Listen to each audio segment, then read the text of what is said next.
નમસ્તે સ્ટુડન્ટ્સ. આજે આપણે પ્રકરણ 14માં ટોપિક નંબર 14.8 14.8 નંબરનો ટોપિક વિશિષ્ટ હેતુ માટેના પીએન જંક્શન્સ એનો અભ્યાસ કરવાના છીએ. એમાંનો પહેલો ટોપિક જે છે એ છે ઝેનર ડાયોડ. એટલે તમે લખતા જજો ઝેનર ડાયોડ.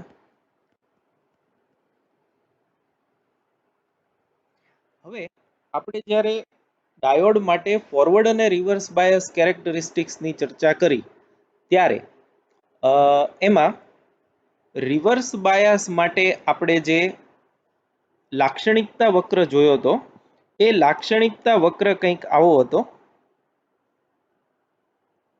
આ લાક્ષણિકતા વક્ર હું આખો ફરીથી દોરું છું ડાયોડ માટે. આ વી વોલ્ટમાં ફોરવર્ડ બાયસ માટે, આ વી વોલ્ટમાં રિવર્સ બાયસ માટે, આઈ મિલી એમ્પિયરમાં અને આઈ માઇક્રો એમ્પિયરમાં રિવર્સ બાયસ માટે. અને લાક્ષણિકતા વક્ર આપણે આવો જોયો હતો ફોરવર્ડ બાયસ માટે આમ, રિવર્સ બાયસ માટે આમ. તો આ જે વોલ્ટેજ છે આ વોલ્ટેજને આપણે કહેતા હતા બ્રેકડાઉન વોલ્ટેજ.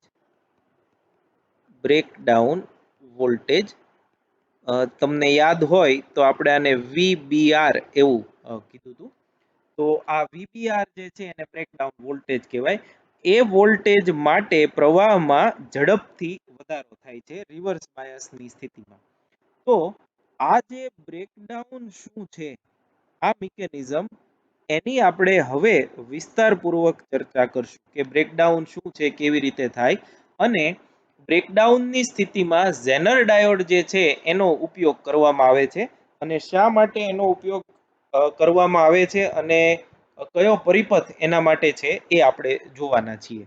તો બ્રેકડાઉન હકીકતમાં બે પ્રકારના હોય છે. એકને એવલાંચ સ્થિતિ કહે છે અને બીજાને ઝેનર કહે છે. આપણી ટેક્સ્ટબુકમાં ફક્ત ઝેનરનો જ ઉલ્લેખ છે એટલે આપણે એવલાંચ વાળી સ્થિતિ જે છે એનો અભ્યાસ નહીં કરીએ. અત્યારે ઝેનર બ્રેકડાઉન જે છે એની હું અહીંયા ચર્ચા કરું છું. તો હવે તમે મારી સાથે લખતા જજો અને સમજતા જજો. ડેપ્લેશન વિસ્તારની પહોળાઈ n અને p વિભાગમાં ઉમેરવામાં આવેલ અશુદ્ધિ પરથી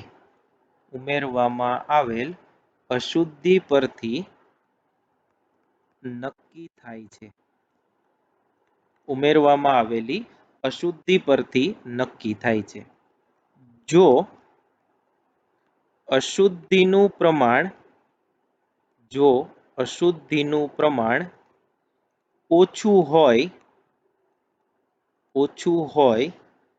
તો ડેપ્લેશન સ્તરની પહોળાઈ વધારે હોય અને જો અશુદ્ધિનું પ્રમાણ વધારે હોય તો ડેપ્લેશન સ્તરની પહોળાઈ ઓછી હોય. હવે આ અગત્યનું છે અને આ તમારે યાદ રાખવાનું. જો અશુદ્ધિનું પ્રમાણ ઓછું હોય તો ડેપ્લેશન સ્તરની પહોળાઈ વધારે હોય છે અને જો અશુદ્ધિનું પ્રમાણ વધારે રાખવામાં આવે તો ડેપ્લેશન સ્તરની પહોળાઈ ઓછી હોય છે. શા માટે એ હવે આપણે અહીંયા સમજીએ. ધારો કે આ પીએન જંક્શન છે, આ વચ્ચેનું લેયર થયું. આ જે છે એ પી પ્રકારનો અર્ધવાહક, એન પ્રકારનો અર્ધવાહક. પી પ્રકારમાં હોલ જે છે એને હું આવી રીતે બતાવું. અમુક માઇનોરિટી ઇલેક્ટ્રોન, આમાં આ બધા ઇલેક્ટ્રોન માઇનોરિટી હોલ. આ એવી સ્થિતિ કે જેમાં અશુદ્ધિનું પ્રમાણ ખૂબ ઓછું છે અને આ એવી પરિસ્થિતિ કે જેમાં અશુદ્ધિનું પ્રમાણ વધારે છે. આ સેમ પી પ્રકારનો અર્ધવાહક, એન પ્રકારનો અર્ધવાહક, પણ આમાં અશુદ્ધિનું પ્રમાણ આપણે ખૂબ વધારે રાખીએ એટલે પી પ્રકારનો અર્ધવાહક જ્યાં છે ત્યાં ખૂબ જ વધારે પ્રમાણમાં હોલ હશે અને જ્યાં એન પ્રકારનો અર્ધવાહક છે ત્યાં ખૂબ જ વધારે પ્રમાણમાં ઇલેક્ટ્રોન હશે. એટલે આકૃતિ આ બે જે મેં દોરેલી છે આને આપણે આકૃતિ 1 કહીએ, આને આપણે આકૃતિ 2 કહીએ. તો આ જે છે એ ઓછી અશુદ્ધિ માટે અને આ જે છે એ થશે વધારે અશુદ્ધિ માટે. તો તમે જુઓ એમ આપણે જે પહેલા ભણી ગયા છીએ એ તો એમનેમ જ છે કે આ ઇલેક્ટ્રોન છે એ જેવું જંક્શન બને એટલે જંક્શન ક્રોસ કરી પી વિભાગના હોલ સાથે સંયોજાય અને અહીંયા એક આયન મળે. એવી રીતે આ ઇલેક્ટ્રોન આ હોલ સાથે સંયોજાય, પણ ઓછા ઇલેક્ટ્રોન અને હોલ હોવાથી અહીંયા જે છે એ આયનોની સંખ્યા ઓછી મળે અને એના કારણે વિદ્યુત ક્ષેત્ર પ્રબળ બનવામાં, કે જ્યારે આપણે એવું ભણ્યા હતા કે અહીંયા વિદ્યુત ક્ષેત્ર જંક્શન પાસેનું એટલું પ્રબળ હોય કે કોઈ ઇલેક્ટ્રોન એન માંથી પી માં જઈ ન શકે અથવા તો કોઈ હોલ છે એ પી માંથી એન માં ન જઈ શકે. તો એ વખતે એવી સ્થિતિ જે છે એ ઘણા બધા આ ઇલેક્ટ્રોનનું સંયોજન થયું. તો ધારો કે આટલા ઇલેક્ટ્રોન આટલા હોલ અને આટલા વિસ્તારના ઇલેક્ટ્રોન સંયોજાય ત્યારે માંડ માંડ ઇલેક્ટ્રિક ફિલ્ડ છે એ પ્રબળ થાય અને ડિફ્યુઝનની પ્રોસેસ અટકી જાય. તો એવા સંજોગોમાં આટલો જે છે એ આપણને ડેપ્લેશન સ્તરની પહોળાઈ ડી મળે. અને જો આ સ્થિતિ હોય, અશુદ્ધિનું પ્રમાણ વધારે હોય, તો આ ઇલેક્ટ્રોન આ હોલ સાથે સંયોજાય, આની સાથે સંયોજાય, આની સાથે સંયોજાય. એમ ઇલેક્ટ્રોન હોલનું સંયોજન ઝડપી હોવાથી જંક્શન નજીકમાં આટલા ઇલેક્ટ્રોન હજી જાય ત્યાં તો વિદ્યુત ક્ષેત્ર પ્રબળ થાય અને એ પ્રબળતાને લીધે હવે ઇલેક્ટ્રોનને એન માંથી પી માં નહીં દાખલ થવા દે. તો એવા કિસ્સામાં ડેપ્લેશન સ્તર આવું મળે. તો આ જે છે એ ડેપ્લેશન સ્તરની પહોળાઈ ડી થઈ. તો તમે જોઈ શકો છો જો અશુદ્ધિનું પ્રમાણ ઓછું હોય તો વધારે મોટું ડેપ્લેશન સ્તર જે છે એ જોઈએ ડિફ્યુઝન અટકાવવા માટે, અને જો અશુદ્ધિનું પ્રમાણ વધારે હોય તો ડેપ્લેશન સ્તરની પહોળાઈ ઓછી જોઈએ વિદ્યુત ક્ષેત્રની પ્રબળતા માટે. તો બેઝિકલી આપણે આમ યાદ રાખશું કે આ મુદ્દો વધારે અગત્યનો, અશુદ્ધિનું પ્રમાણ વધારે હોય તો ડેપ્લેશન સ્તરની પહોળાઈ જે છે એ ઓછી હોય છે. હવે એના ઉપર કેમ કે ડાયોડની ઝેનર ડાયોડની લાક્ષણિકતા જે છે અથવા તો કાર્ય પદ્ધતિ છે એ કામ કરે છે. તો જો અશુદ્ધિનું પ્રમાણ વધારે હોય તો ડેપ્લેશન સ્તરની પહોળાઈ ઓછી. હવે આ ખાસ જોજો, ઓછી એટલે લગભગ 10⁻⁻6 મીટર ઓછી મળે છે.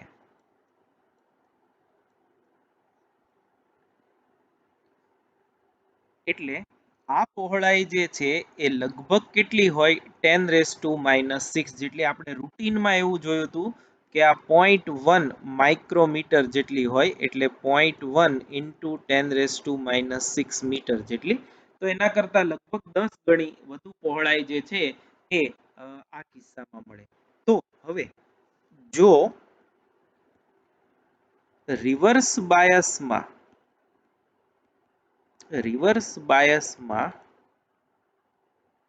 5 વોલ્ટ જેટલા વોલ્ટેજ લગાડવામાં આવે તો જંક્શન વિસ્તારમાં પ્રવર્તમાન વિદ્યુત ક્ષેત્ર E બરાબર V upon D. આ તો આપણે સૂત્ર ભણી ગયા છીએ. આ સૂત્ર પરથી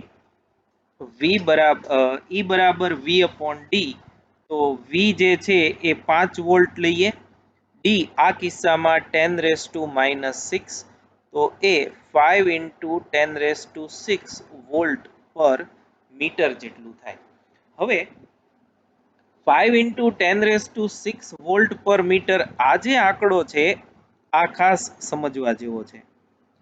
આ આંકડો આપણે જ્યારે પહેલું બીજું ચેપ્ટર ભણ્યા ત્યારે વિદ્યુત ક્ષેત્રના મૂલ્યો જો તમે જુઓ જુદા જુદા દાખલાઓમાં કે એમસીક્યુમાં, તો એ 10⁻4 થી લઈ 10⁻5 ની આજુબાજુના હોય છે. 10⁻6 વોલ્ટ પર મીટર જે છે એ ખૂબ જ ઊંચું વિદ્યુત ક્ષેત્ર છે. આ વિદ્યુત ક્ષેત્ર હવાનું આયનીકરણ કરે એવું છે. તમે ડાઇલેક્ટ્રિક સ્ટ્રેન્થ જો યાદ કરો તો ત્યાં આગળ આપણે આવા મૂલ્યના વિદ્યુત ક્ષેત્ર જે છે એનો થોડોક એનો ઉપયોગ તો ન કહી શકાય, પણ એનો ઉલ્લેખ જે છે એ આપણે એ વખતે ત્યાં કરેલો છે.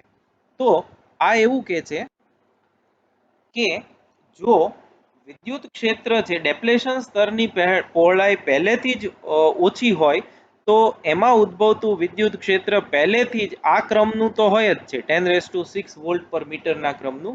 તો આપણે હવે રિવર્સ બાયસમાં જેમ જેમ વોલ્ટેજ વધારીએ, ધારો કે આપણે આને રિવર્સ બાયસ વોલ્ટેજ આપીએ છીએ, એટલે P પ્રકારના અર્ધવાહક સાથે નેગેટિવ અને N પ્રકારના અર્ધવાહક સાથે પોઝિટિવ જોડ્યું અને V વોલ્ટની બેટરી લગાડી દીધી, તો આપણે V 0 થી શરૂ કરીએ, 0 1 2 3 4 5 6 એમ આ વિદ્યુત ક્ષેત્ર જે છે એ ખૂબ જ વધુ પ્રમાણમાં વધે છે. તો આટલું પ્રબળ વિદ્યુત ક્ષેત્ર કરે શું? આ ખાસ અગત્યનો મુદ્દો છે, એને તમે બરાબર સારી રીતે સમજજો. આટલું પ્રબળ વિદ્યુત ક્ષેત્ર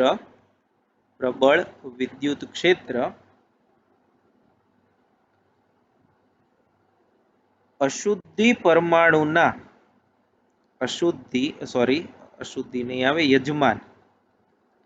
યજમાન પરમાણુ એટલે કે સિલિકોન કે જર્મેનિયમ પરમાણુના ઇલેક્ટ્રોનને, આ ઇલેક્ટ્રોન ખાસ અહીંયા હું લખું છું વેલેન્સ ઇલેક્ટ્રોનને ખેંચી લાવે છે. આ અગત્યનું છે. હવે અત્યાર સુધી આપણે શું ભણ્યા છીએ, જો તમને હું સ્ટ્રક્ચર દ્વારા સમજાવું. આ ધારો કે એક સિલિકોન છે, આ બીજો સિલિકોન, આ ત્રીજો સિલિકોન, આ ચોથો સિલિકોન અને આ પાંચમો સિલિકોન. અત્યારે હું પ્યોર જ લઉં છું. આ બધા ઇલેક્ટ્રોન છે. હવે જો આપણે સિલિકોનને અહીંથી રિપ્લેસ કરી અને એલ્યુમિનિયમ કે આર્સેનિક લગાડીએ તો NK P પ્રકારનો મળે, પણ એ અત્યારે નથી જોતો. હવે આપણે એવું જોયું છે કે આ ઇલેક્ટ્રોન અહીંથી છટકે તો અહીંયા હોલ રચાય. આ ઇલેક્ટ્રોનને આપણે મુક્ત ઇલેક્ટ્રોન કહીએ છીએ, જે વિદ્યુત વહનમાં ભાગ લે. પણ જે સહસંયોજક બંધના ઇલેક્ટ્રોન્સ છે, આ ઇલેક્ટ્રોન્સ આવા બધા, એને આપણે કહીએ છીએ વેલેન્સ ઇલેક્ટ્રોન, કે જે મુક્ત નથી. એ છે ખરા, પણ બધા ક્યાં છે, એની સિલિકોન, બે સિલિકોન અથવા તો સિલિકોન અને અશુદ્ધિ પરમાણુ, પછી આર્સેનિક હોય કે એલ્યુમિનિયમ હોય, વચ્ચેના સહસંયોજક બંધમાં છે. હવે અત્યાર સુધી કોઈ પ્રોબ્લેમ નહોતો, પણ જેવું વિદ્યુત ક્ષેત્ર છે એ આટલા મૂલ્યનું થાય, આટલા મૂલ્યનું પ્રબળ થાય, એટલે આ પ્રબળ વિદ્યુત ક્ષેત્ર યજમાન પરમાણુના વેલેન્સ ઇલેક્ટ્રોન જે છે એને ખેંચી લે. એટલે હવે આ ઇલેક્ટ્રોન જે અહીંયા હતો એ હવે બાહ્ય વિદ્યુત ક્ષેત્રની અસર હેઠળ ખેંચાય અને અહીંયા આવી જાય ઇલેક્ટ્રોન. એવી રીતે આ ઇલેક્ટ્રોન અહીંથી ખેંચાણો, એ મુક્ત થઈ ગયો. આ ઇલેક્ટ્રોન અહીંથી ખેંચાણો અને મુક્ત થઈ ગયો. હવે એ શું કામ થાય, તો કે તમે ભણી ગયા છો F બરાબર QE. વિદ્યુત અહીંયા ઇલેક્ટ્રોન છે એટલે EE લખીએ. તો જેમ વિદ્યુત ક્ષેત્ર પ્રબળ બને એમ એના પર બળ વધારે લાગે, અને એ બળ જે છે એની અસર હેઠળ આ ઇલેક્ટ્રોન, જે બાકીના મુક્ત ઇલેક્ટ્રોન છે, પ્રવેગી થઈ થશે F બરાબર ma સાથે સરખાવીએ તો એ ઇલેક્ટ્રોન અથડાય અને આને બહાર કાઢી મૂકે. એટલે ધારો કે આ ઇલેક્ટ્રોનને બહાર કાઢવા માટે જરૂરી ફિલ્ડ આપણે 4 × 10⁻⁶ વોલ્ટ પર મીટર છે એમ લઈએ. આ રેન્ડમ છે, ગમે તે હોઈ શકે. મેં અત્યારે ખાલી તમને સમજાવવા માટે આ આંકડો લીધો છે. એટલે હવે આપણે અહીંયા વોલ્ટેજ 0 થી 5 વોલ્ટ સુધી જઈએ તો 0 પછી 1 વોલ્ટ લ્યો તો 1 × 10⁻⁶. તો હજી વિદ્યુત ક્ષેત્ર એટલું પ્રબળ નથી કે આને બહાર ખેંચી શકે. એના માટે તો કેટલું જોઈએ છે? 4 જેટલું. પછી બેટરીના વોલ્ટેજ 2 કરો, 3 કરો, એમ જેમ 4 કરશો એટલે 4 વોલ્ટ 4 × 10⁻⁶ વોલ્ટ પર મીટર એટલું પ્રબળ ક્ષેત્ર છે કે ઇલેક્ટ્રોનને બહાર ખેંચી લે.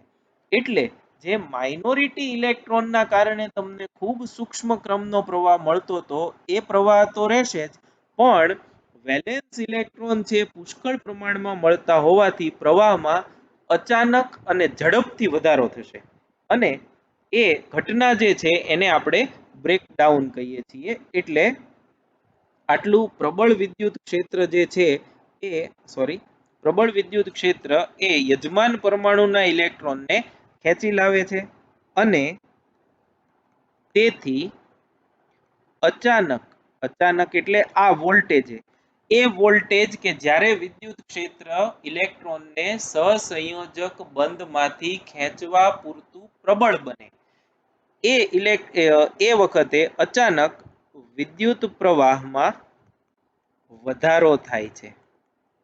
વિદ્યુત પ્રવાહમાં વધારો થાય છે અને આજે આખું થયું આ ઘટનાને બ્રેકડાઉન અને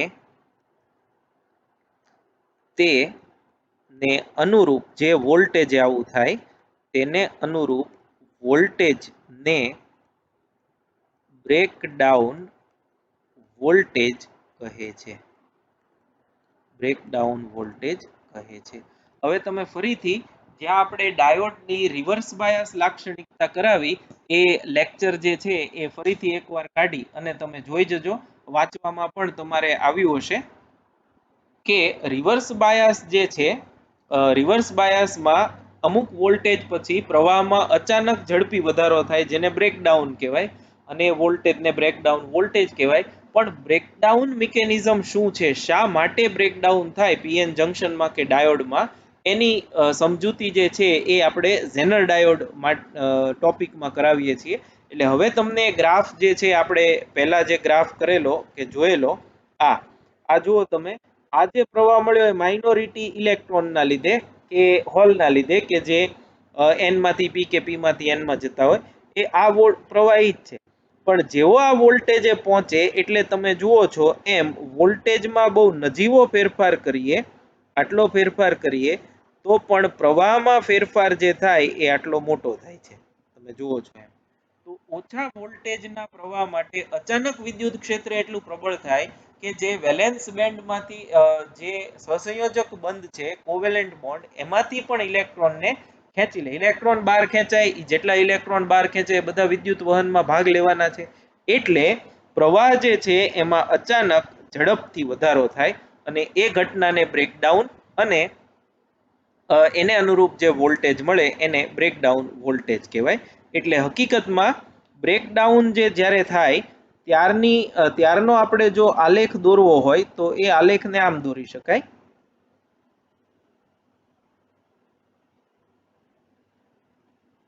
આ ઝેનર ડાયોડ માટે હું દોરું છું. વી એ વોલ્ટમાં, રિવર્સ બાયસના વી પણ વોલ્ટમાં, આઈ મિલી એમ્પિયરમાં, અહીંયા આઈ માઇક્રો એમ્પિયર અથવા તો મિલી એમ્પિયરમાં depending upon the impurity added. તમે જે ઇમ્પ્યુરિટી એડ કરો છો એના પરથી એ નક્કી થશે. સામાન્ય રીતે ઝેનર ડાયોડ માટે પ્રવાહ જે મળે એ અમુક મિલી એમ્પિયરના ક્રમનો મળે છે પ્રેક્ટિકલી. એટલે બાકી રિવર્સ બાયસમાં આપણે જોયું છે એમ જ એ ઓછા મૂલ્યનો મળશે.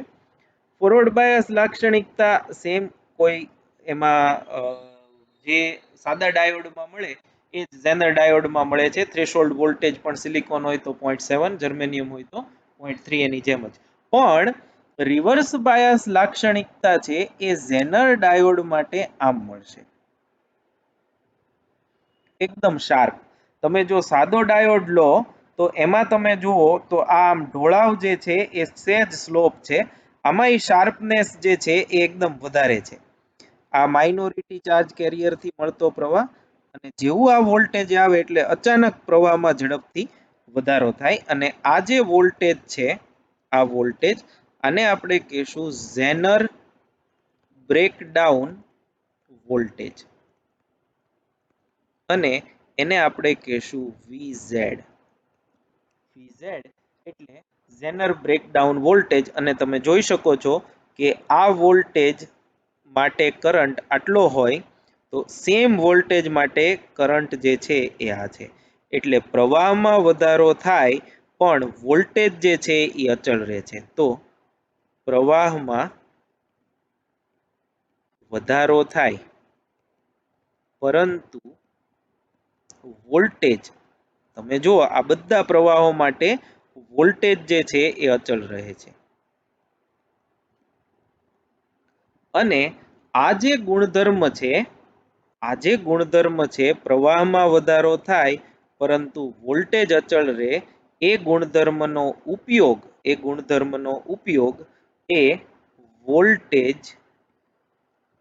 નિયામક એટલે કે વોલ્ટેજ રેગ્યુલેટર, વોલ્ટેજ રેગ્યુલેટર પરિપથમાં, વોલ્ટેજ રેગ્યુલેટર પરિપથમાં આ ગુણધર્મનો, આ ગુણધર્મનો ઉપયોગ થાય છે.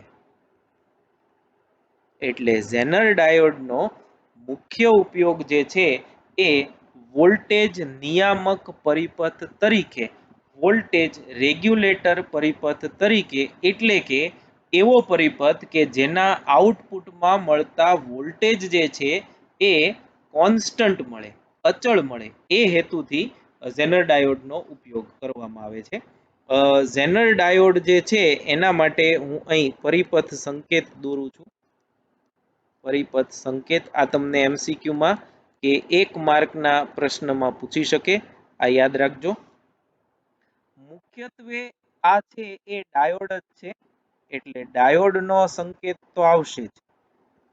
ડાયોડ જે છે એ જ રીતે, જે રીતે આપણે પેલું જોયું તો એમ આ P પ્રકારનો અર્ધવાહક જ છે, આ N પ્રકારનો જ છે, બરાબર. એટલે હું અહીંયા લખતો નથી, પણ આમ પણ આ ઝેનરના નામ ઉપરથી જે આ ઊભી લાઈન છે એને આપણે Z શેપમાં વાળી દેશું, એટલે આ જે છે એ આમ થશે. આમાં કોઈ બીજું ટ્રીક કે ટેકનિક કે બીજી કોઈ નથી. આ જે છે એ અંગ્રેજી અક્ષર Z છે, અંગ્રેજી અક્ષર Z છે, એટલે આ Z ફોર ઝેનર, એના ઉપરથી આ એનો પરિપથ સંકેત થયો. આપણે જે PN જંક્શન ડાયોડની લાઈન છે ઊભી લાઈન, એની બદલે ત્યાં Z જેવો શેપ એને આપી દેવાનો, લાઈન એમનેમ રાખવાની.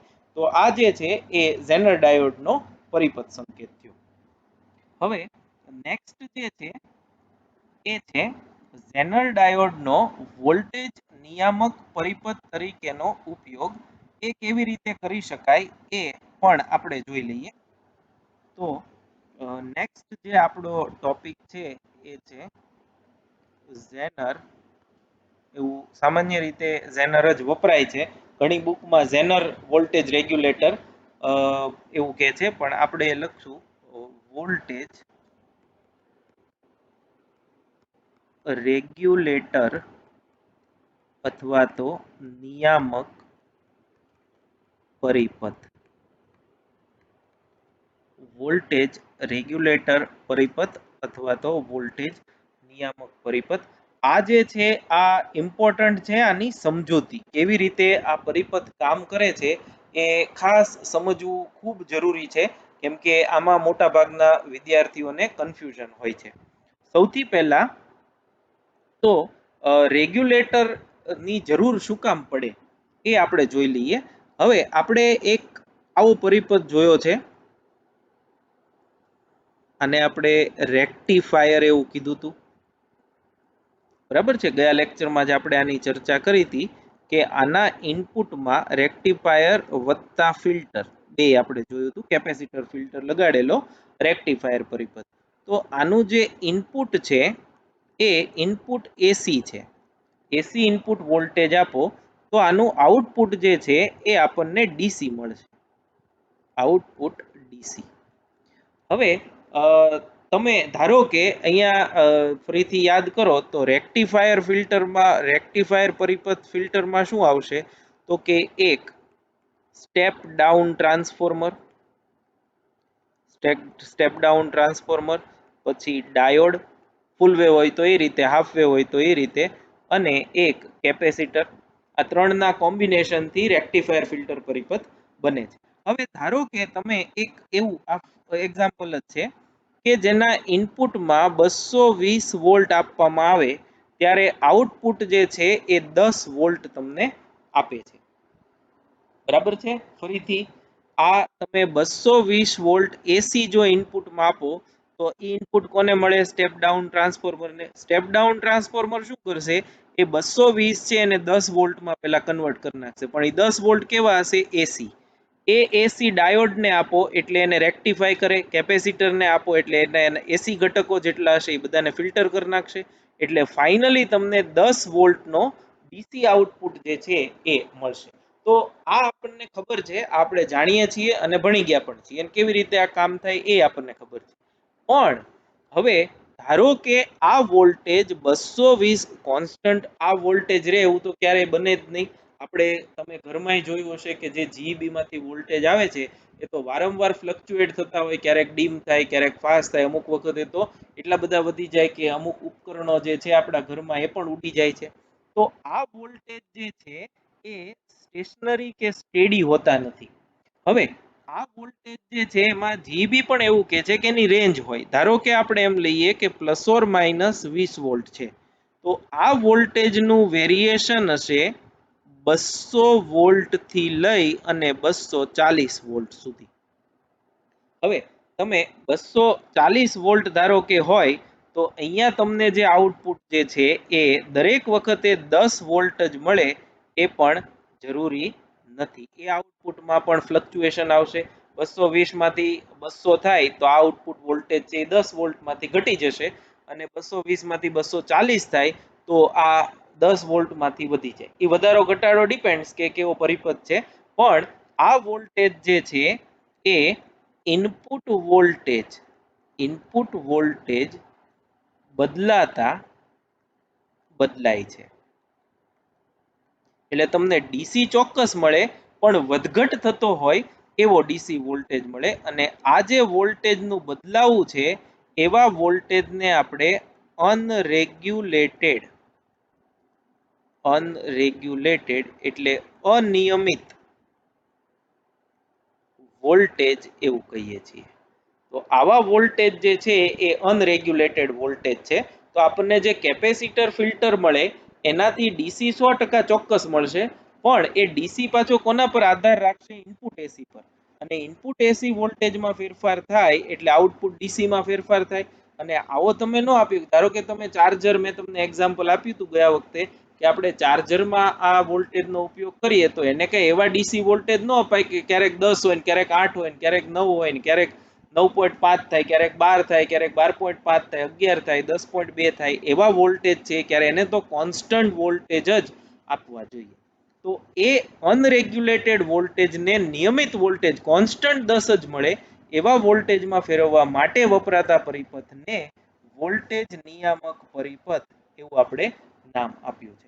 તો હવે એમાં ઝેનર ડાયોડ કેવી રીતે વપરાય એનો આપણે પહેલા પરિપથ જોઈએ અને પછી એની સમજૂતી મેળવીએ. તો વોલ્ટેજ રેગ્યુલેટર પરિપથ જે છે એ તમે સમજતા જજો અને દોરતા જજો. તો એ જે છે એ કંઈક આમ છે. એક શ્રેણી અવરોધ RS અને એક ઝેનર ડાયોડ, હું અહીંયા લખું છું,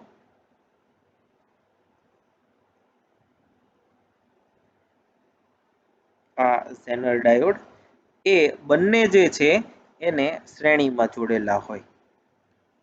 આમ છે. બરાબર. અહીંયા આપણે આપવાના છે અનરેગ્યુલેટેડ ડીસી વોલ્ટેજ, અનરેગ્યુલેટેડ ડીસી વોલ્ટેજ એને આપણે વી ઇન એવું પણ કહી શકીએ. હવે ઝેનરનો ઉપયોગ આપણે સામાન્ય રીતે વોલ્ટેજ નિયામક, કેમ કે આપણે ઉપર જોયું હતું એમ રિવર્સ બાયસમાં પ્રવાહમાં વધારો થાય પણ વોલ્ટેજ અચળ રહે છે, અચળ વોલ્ટેજ રાખવા એ જ આપણું કામ છે. તો એને રિવર્સ બાયસમાં જ વાપરવો જોઈએ. એટલે ખાસ યાદ રાખજો કે અહીંયા આગળ જ્યારે આપણે વોલ્ટેજ આપીએ ત્યારે આ ડાયોડનો પી પ્રકારનો અર્ધવાહક છે એને નેગેટિવ સાથે અને એન પ્રકારનો અર્ધવાહક છે એને પોઝિટિવ સાથે જોડવાનો. એટલે તમે જ્યાં આગળ પણ વાંચશો ત્યાં એવું જ વાંચશો કે ઝેનર ડાયોડને એવી રીતે જોડવામાં આવે કે જેથી તેને રિવર્સ બાયસમાં ઉપયોગમાં લઈ શકાય. એટલે આ છેડો છે એ ઋણ જ હોવો જોઈએ, આ છેડો ધન હોવો જોઈએ.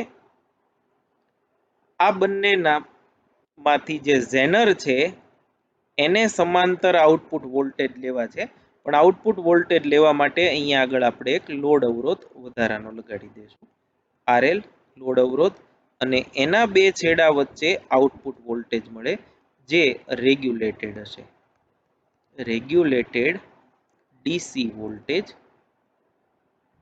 આ આપણું વી આઉટ છે, આપણું વી આઉટ છે. આ વી આઉટ જે છે એ ઝેનર બ્રેકડાઉન વોલ્ટેજ વીઝેડ જેટલું હોય એ આપણે હમણાં જોઈએ. હવે બરાબર સમજો આ સર્કિટ જે છે એ કેવી રીતે કાર્ય કરે છે. ધારો કે વીઝેડ બરાબર 5 વોલ્ટ છે, સોરી 10 વોલ્ટ છે, 10 વોલ્ટ છે. એટલે એનો મતલબ એવો થયો કે આપણું આઉટપુટ વોલ્ટેજ પણ કેટલું હોય, 10 વોલ્ટ. વીઝેડ જે છે 10 વોલ્ટ, તો આઉટપુટ પણ કેટલું હોય, 10 વોલ્ટ. આ જ પરિપથ અહીંયા હું દેખાડું છું એટલે તમને આઈડિયા આવે. હવે આપણે કેટલા વોલ્ટ જોતા છે, 10 વોલ્ટ. એટલે અહીંયા આગળ આપણને કેટલા વોલ્ટેજ મળવા જોઈએ, 10 વોલ્ટ કોન્સ્ટન્ટ. 10 વોલ્ટ જોતા છે પણ કેવા જોતા છે, કોન્સ્ટન્ટ 10 વોલ્ટ. તો જે અનરેગ્યુલેટેડ વોલ્ટેજ છે એ અનરેગ્યુલેટેડ વોલ્ટેજનું ઓછામાં ઓછું મૂલ્ય એ આના કરતા તો વધુ જ હોવું જોઈએ. ફરીથી કહું છું, અનરેગ્યુલેટેડ વોલ્ટેજ જે છે એનું ઓછા, જો અનરેગ્યુલેટેડ એટલે શું, એ તો ફ્લક્ચ્યુએશન થયા કરવાનું છે. તો એ ફ્લક્ચ્યુએશન થાય ત્યારે એમાં જે ઓછામાં ઓછા વોલ્ટેજ, જેમ કે આપણે અહીંયા કેમ 200 વોલ્ટ સુધી ગયા, તો એને અનુરૂપ જે અનરેગ્યુલેટેડ વોલ્ટેજ મળે એનું મૂલ્ય એ 10 વોલ્ટ કરતા તો વધુ જ રહેવું જોઈએ. બરાબર છે. એટલે ધારો કે અહીંયા આગળ આપણે જે વોલ્ટેજ આપીએ છીએ એ વોલ્ટેજ જે છે એ 15 વોલ્ટ છે. અહીંયા 15 volt plus or minus 5 volt. હવે એનો મતલબ શું થયો, તો કે મેક્સિમમ વોલ્ટેજ કેટલા થયા, તો કે 15 વત્તા 5 બરાબર 10 વોલ્ટ, અને મિનિમમ વોલ્ટેજ કેટલા થયા, તો કે 15 ઓછા 5 બરાબર 10 વોલ્ટ, સોરી આ 20 વોલ્ટ.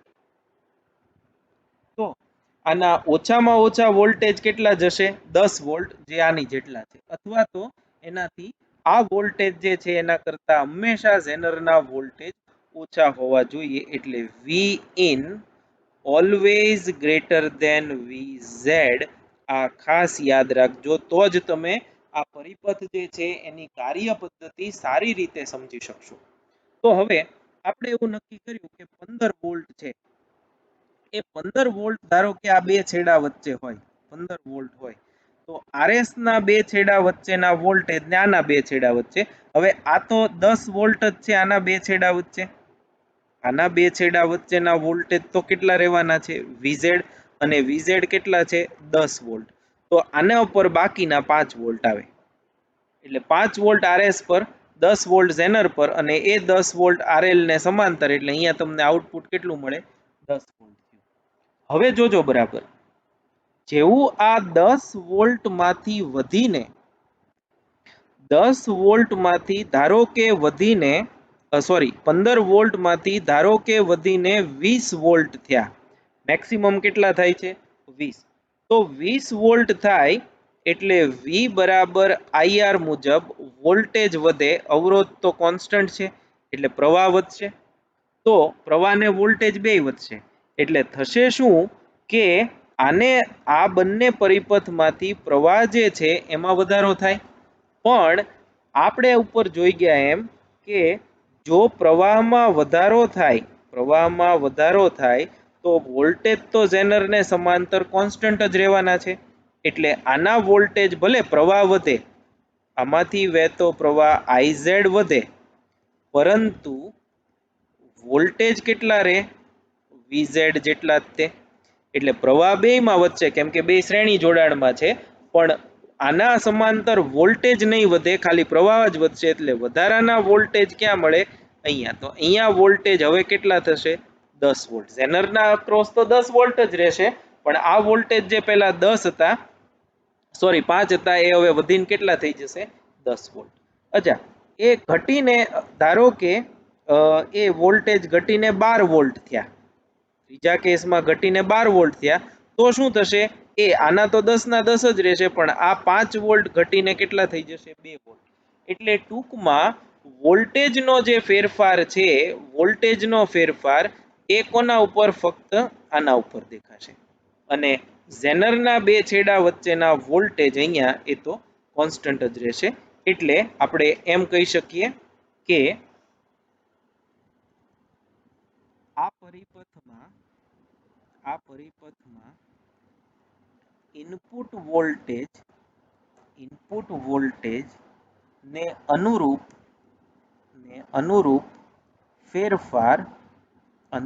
ફેરફાર ફક્ત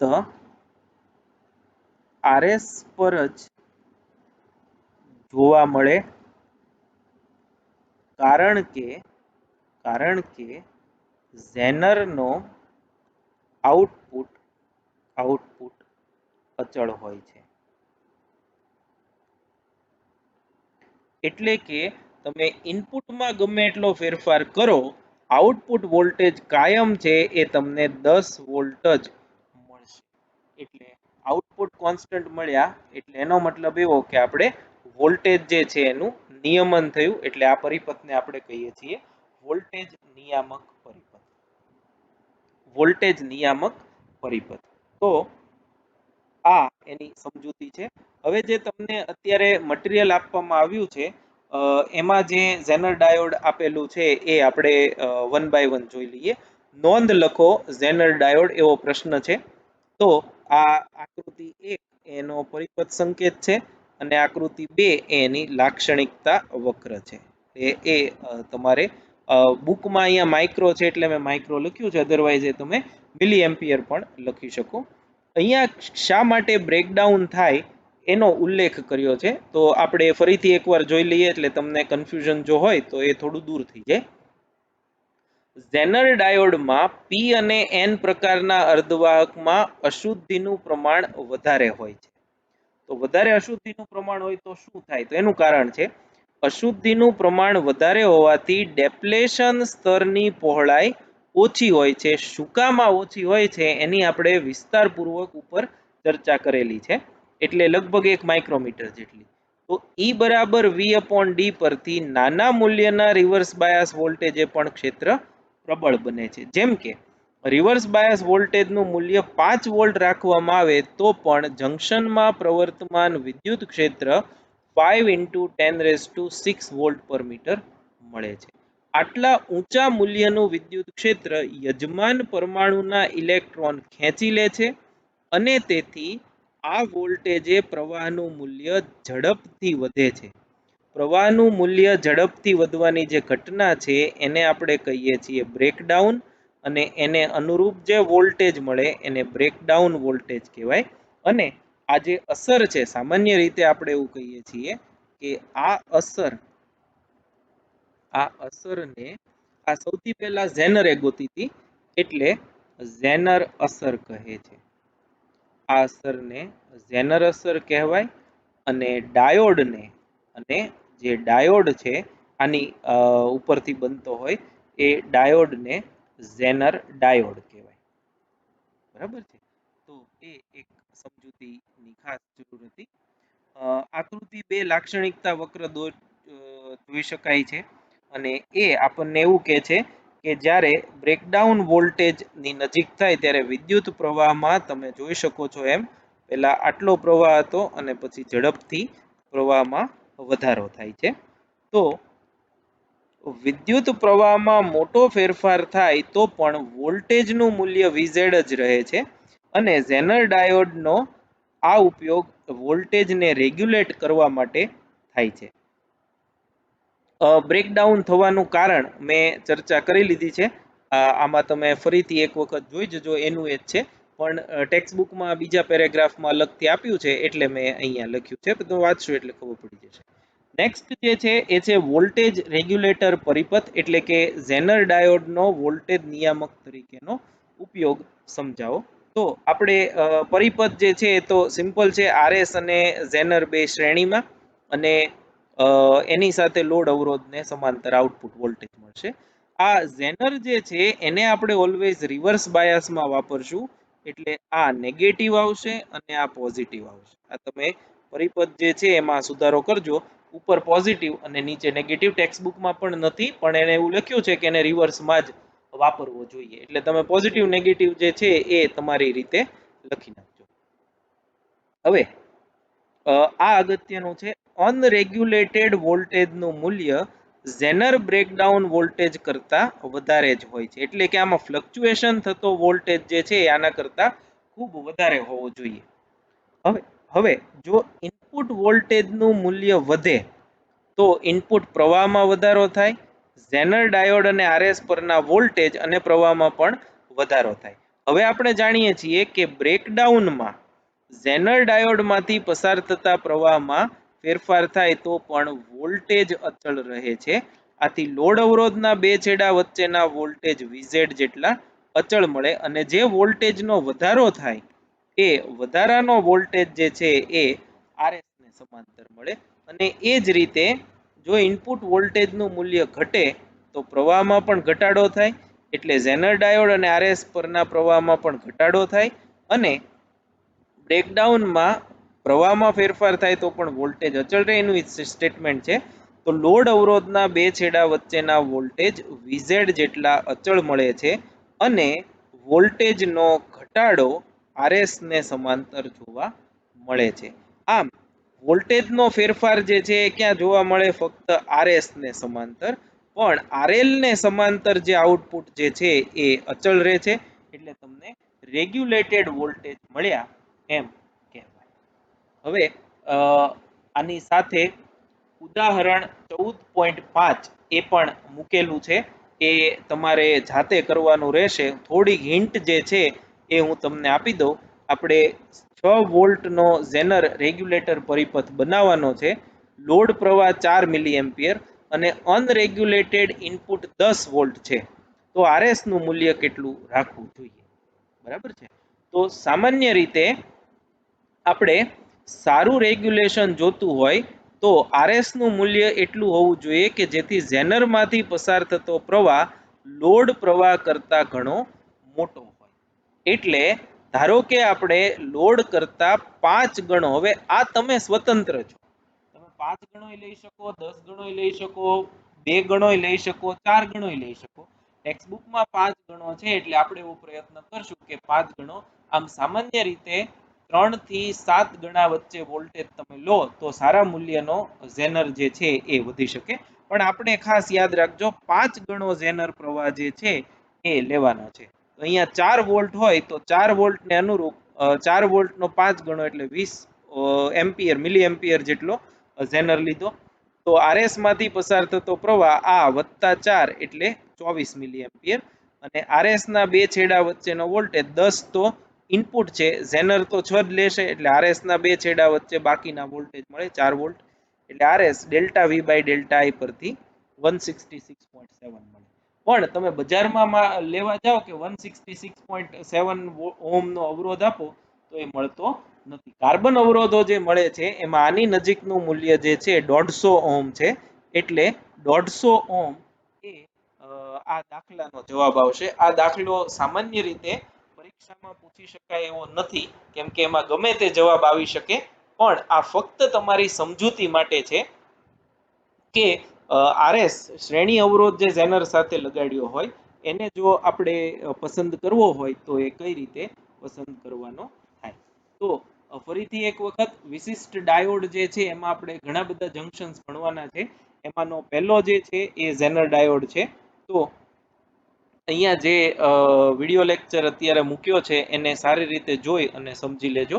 આપણે નેક્સ્ટ લેક્ચરમાં ઓપ્ટો ઇલેક્ટ્રોનિક જંક્શન ડિવાઇસીસ શું છે, 14.8.2 શું છે, કેવી રીતે કાર્ય કરે એની વિસ્તૃત ચર્ચા કરીશું. Thank you very much.